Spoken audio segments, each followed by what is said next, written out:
Medicare plans can change every single year, sometimes in ways that can dramatically affect your wallet and your coverage.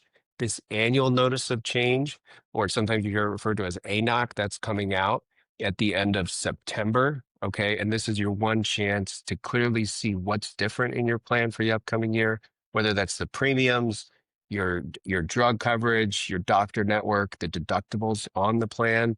If you ignore this notice, you could walk in on January 1st with higher costs, fewer benefits, or even without access to the doctors and prescriptions that you have come to count on. So again, September 30th, this is the deadline that insurance companies have to send out this annual notice of change document. Okay, so what is this annual notice of change document and who gets the annual notice of change? Okay, let's touch on that. For folks that are enrolled in original Medicare only, so those would be folks that have just Part A and Part B, and they don't necessarily have secondary coverage, well, you're not going to get an annual notice of change because, again, that's something that comes from an insurance company. And if you're enrolled in original Medicare, you're not enrolled in an insurance company's plan. Okay, there's not a lot of folks that just have original Medicare, but there are some. So also, if you're enrolled in original Medicare and you have a Medicare supplemental plan as a secondary and a prescription drug plan, you are going to get an annual notice of change for the drug coverage benefit only. Okay, not for the Medicare supplement benefit, just for the drug coverage benefit. So that's the folks that have this path here, the original Medicare plus the secondary coverage path. Okay, now for folks that have a Medicare Advantage or Part C plan, okay, again, this is when the insurance company will take over from Medicare as the primary payer.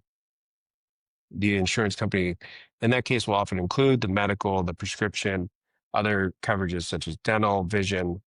Uh, in those cases, you're enrolled in a Medicare Advantage plan, you are going to get the annual notice of change from the insurance company in that situation. So, Medicare Advantage, prescription drug coverage, you're going to get the annual notice of change. So, what do you look for with the annual notice of change? Okay, so things to keep in mind what's different about your plan. Well, obviously, number one, the premium, right? You'll see if your premium has gone up. Maybe you were enrolled in a zero premium plan. Now you're in a plan that does have a premium. Okay, the other things, your deductibles and copays.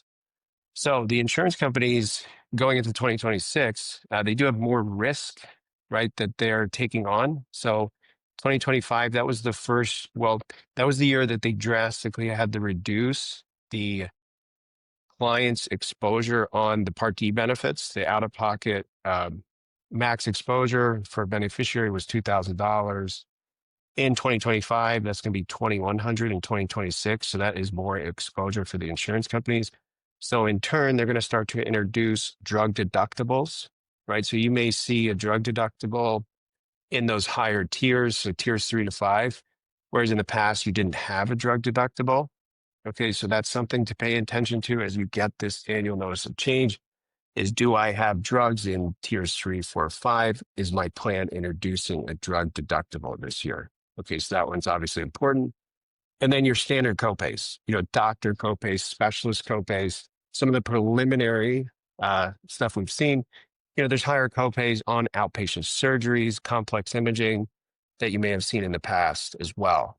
So PPO plans, right? It's getting harder and harder for these insurance companies to manage these large PPO networks because of these excess risks that they're taking on. So if the PPO is still available, you may see higher out-of-pocket costs than from what you've seen before, or you may see some of these extra benefits reduce. For example, you may have had a dental plan with your Advantage plan that had a $3,000 out-of-pocket max on the dental coverage.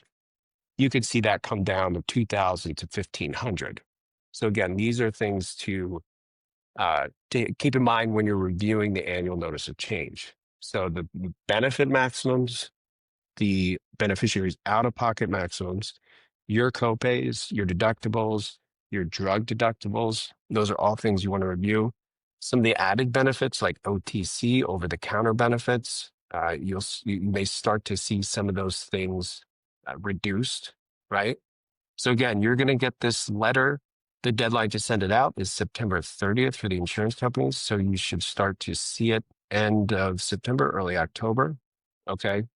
Um, and again, you'll want to see, is my plan still available? Like that's obviously a big one. Or is your plan being what they call crosswalk? So crosswalk means you're being enrolled in a similar plan within that same insurance company. Or is your plan being non-renewed altogether? So that's going to happen in 2026. You'll see plans that just are not renewed. For plans that are non-renewed, you'll have to take action and enroll in another plan. Okay, so the annual notice of change should clearly state if your plan is being crosswalked, what the changes are. If your plan is being non-renewed, okay, these are all extremely important things. This year, obviously, you want to pay a little bit closer attention. You want to pay attention every year, but this year you'll probably see more changes than what you've seen in the past. So it's never been a better time to review. Keep in touch with your agent if you don't have an agent. Obviously, there's lots of folks you can reach out to. You can reach out to us. There's plenty of agencies. We have agents all over the country. If you found this helpful, we have another video on the changes coming up for the next year right here that you can also view as well. You can also subscribe to the channel.